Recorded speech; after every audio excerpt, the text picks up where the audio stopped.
Dobar dan, dobrodošli u unboxing delova za Automatic motor. Pa idemo odmah sa unboxingom. Treba će mi jedan nož. I kako je to zapakovano. Samo da uzmem jedan nož.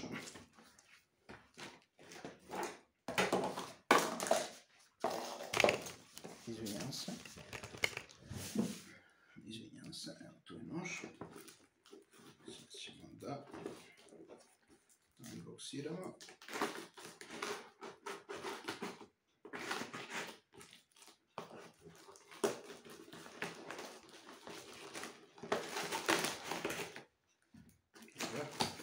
Malo rasturamo kutiju, ali dobro, nema veze. Evo da pokažemo.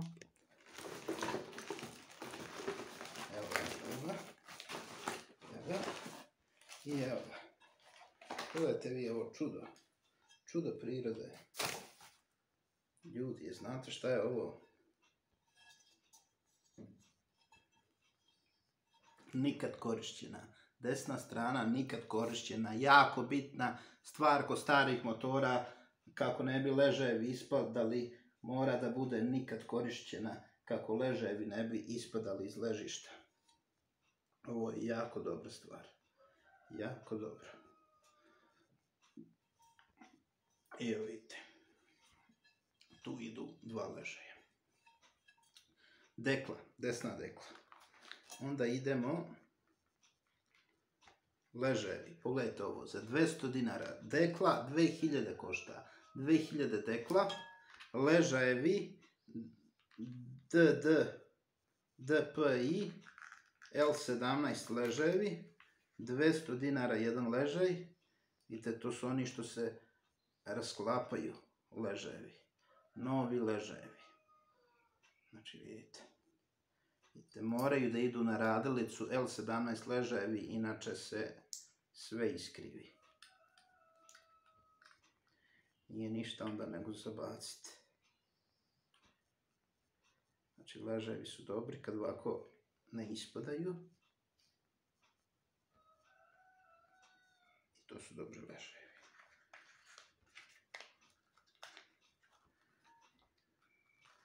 Evo ima i drugi. Ovaj drugi je u nekoj kesici. Znači isto dobar ležaj. Onda idemo ovdje. Žilet platne i ova kako se zove gumica, Diktum gumica za slavinu. Da ide gorivo. Onda vidimo slavina. Evo je slavina, italijanska slavina. Za penac, ali ovo odgovara i za ovaj Automatica 1, pošto je onaj limeni rezervar. Limeni je onaj veliki rezervar. Znači, evo. To je, znači, to. Znači, evo. Znači, to je filter. I ovdje ima. Ovako je otvoreno. Ovako je zatvoreno, ovako je otvoreno, ovako ide iz rezerva, ovako je, znači ovako ide rezerva, ovako je otvoreno, a ovako je zatvoreno. Eto, tako to funkcioniše.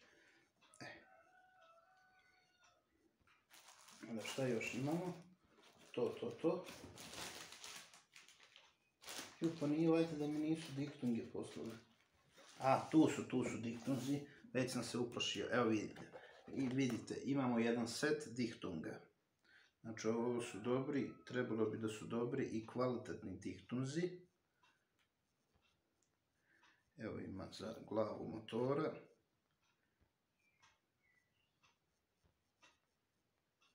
Diktung. Znači to je to. Diktung dekle i diktung ovoga. Znači, evo ima nabiranje diktung blokova. Zavisi koji hoćemo više, taj možemo da stavimo. To je za A3, Otobajkać. Znači vidite. I šta još imamo u džepu? Sad ćemo da pokažemo šta imamo u džepu još. U džepu imamo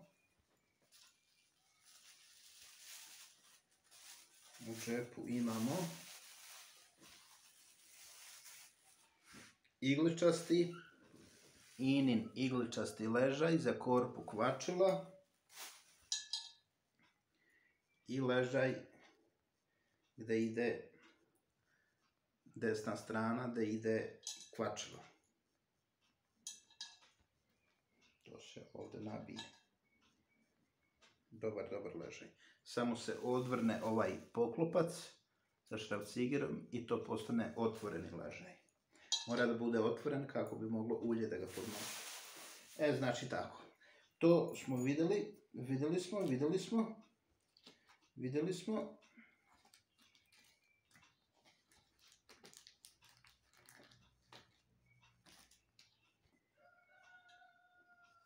I znači to je to. Hvala vam na gledanju i vidimo se u nekom narednom videu. Pozdrav!